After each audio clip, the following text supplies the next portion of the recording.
Welcome to Sacred Cow Shipyards, where no ship is safe from being taken down to its nuts and bolts.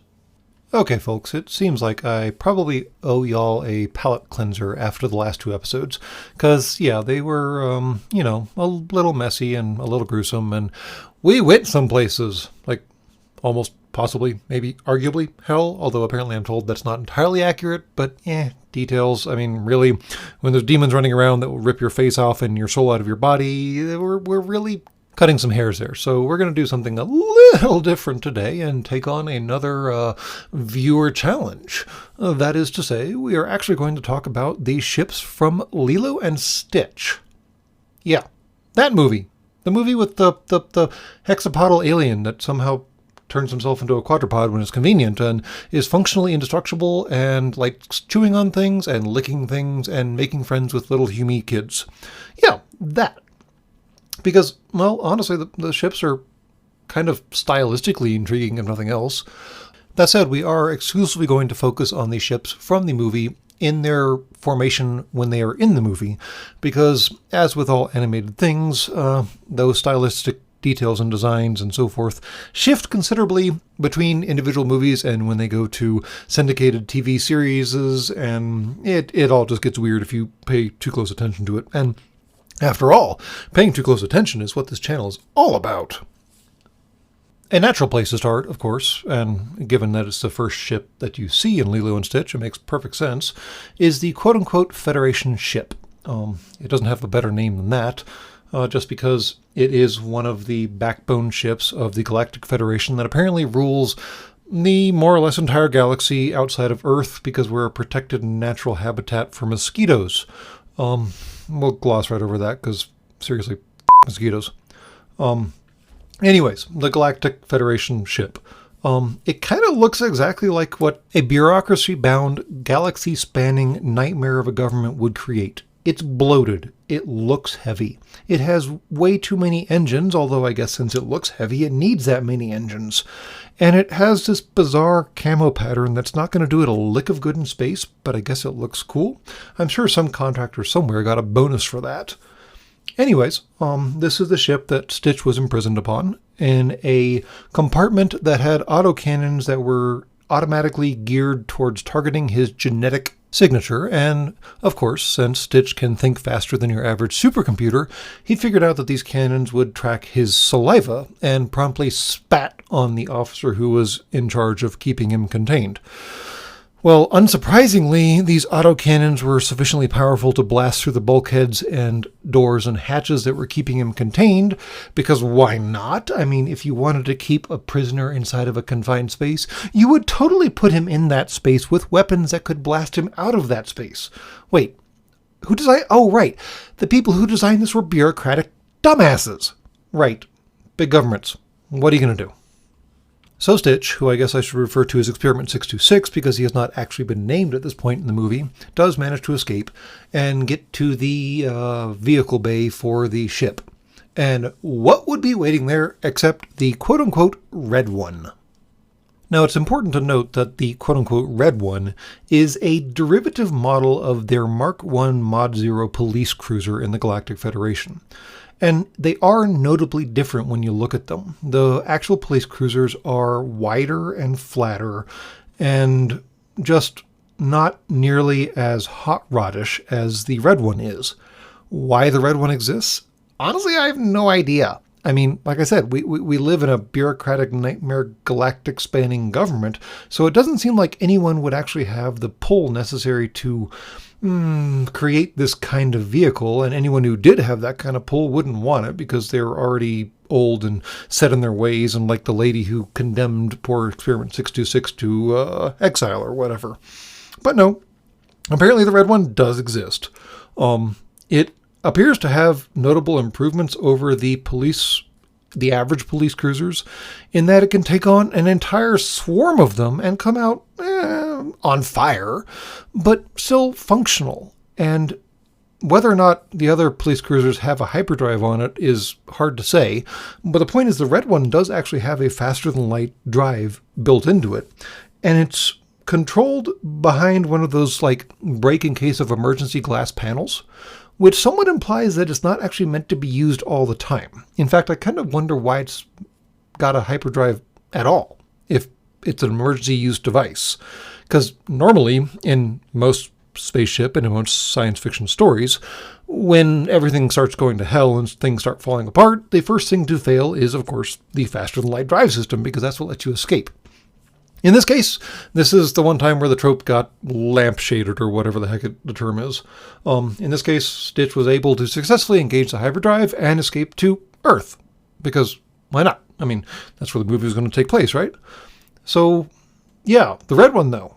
Kind of a cool little boat. I mean, it looks like your classic 50s hot rod. Maybe a little earlier than that. It obviously goes fast, and it has this awesome little plasma cannon mounted underneath it. Multi-barrel type device, even. So, all kinds of fun in the shooting. And then one other interesting thing on the red one that also shows up on other ships in the Stitch universe, although not the Galactic Federation ship, oddly enough, is that it appears to have what looks like intakes. Now, in space, of course, intakes are not technically useless, but I wonder what they were meant for in this context. There's two possible explanations. Either this is a exoatmosphere capable vehicle where it runs much like the hammerheads from Space Above and Beyond. It runs as basically a rocket in space and then as an air breather in an atmosphere. That's explanation one, but explanation two kind of ties into maybe Star Trek or something along those lines, where you know those funny little red domes or bubbles on the front of the warp nacelles of Federation starships? Those are what's called Bussard ram scoops. And those are what allow the Federation ships to gather up interstellar gases and debris and stuff and use it for fuel in their matter-antimatter reactions. Now, given that every single police cruiser seems to have these intakes, and I seriously doubt these one-man small cockpit vehicles are meant for long-duration travel, they're probably not Bussard ram scoops, but maybe? I don't know. Okay, so Experiment 626 managed to escape and lands on Hawaii and gets renamed Stitch, and things happen, blah, blah, blah, so on and so forth, and then Jumba shows up. And for those of y'all who haven't seen the movie, Jumba is actually Experiment 626's creator. He is literally a mad scientist. I think he prefers to go by evil genius, something along those lines. Anyways, crazy dude likes building things that destroy other things. Anyways. He shows up in this very terrestrial-looking spaceship. And this is where I was saying that, behold, intakes. But why? And I guess on this kind of scale, where there's probably space inside to get up and move around, and maybe this is a longer range, longer duration ship, the possibility of Bussard ram scoops becomes a little more real. But they're probably just bypasses for if it can be air breathing or not. Although since this is in fact the Galactic Federation, air, quote unquote, for combustion purposes, what does that even mean? Maybe it carries different fuel on board depending on what kind of atmosphere it's flying through?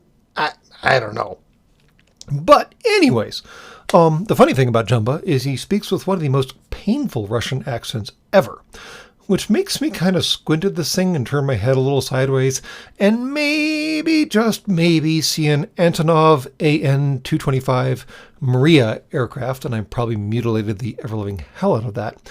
They were known as Cossacks by the NATO reporting name, but it was the Soviet heavy-lift aircraft once upon a time.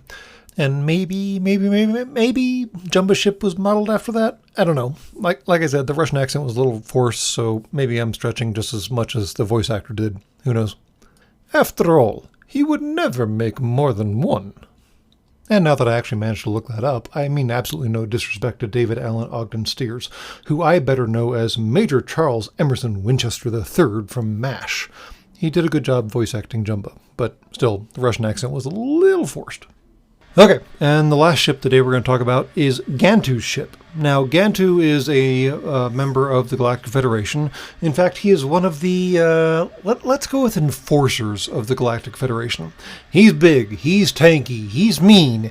He had his sense of humor surgically removed as a child. Yeah, he's not a nice guy, and he was sent to recover Experiment 626 and ensure it went back into exile where it was supposed to be. Well, he shows up in, of course, a ship. And the ship, the ship honestly makes me think of what might be the natural progression of what was supposed to be the McDonnell XF-85 Goblin. And I won't blame anyone who doesn't understand that reference. A McDonnell aircraft, I don't even know if they exist anymore. But the general premise of the Goblin was it was supposed to be an interceptor. And I know how that doesn't sound like it makes any sense at all, but our big bombers, our Stratofortresses and our B-52s and so on and so forth, were supposed to carry these XF-85s in their bellies or on their bellies or whatever. And when they started getting attacked by the Soviets or the Nazis, whoever was at the appropriate time, they would drop off these little short-range interceptors. And they were very short-range, and they were massively overgunned. And they were massively over-engined because they were meant to knock out the fighters that were trying to knock out the bombers. Well, that kind of describes Gantu's ship. I mean, Gantu's a dick, don't get me wrong, but his ship is very clearly over-engined in comparison to the police cruisers and even the red one. And it's all very aggressive styling with these shark fins and these colorations and so on and so forth. And the fact that it mounts a lot of guns doesn't help with its, aggressive styling. And yeah, it does just look like an interceptor.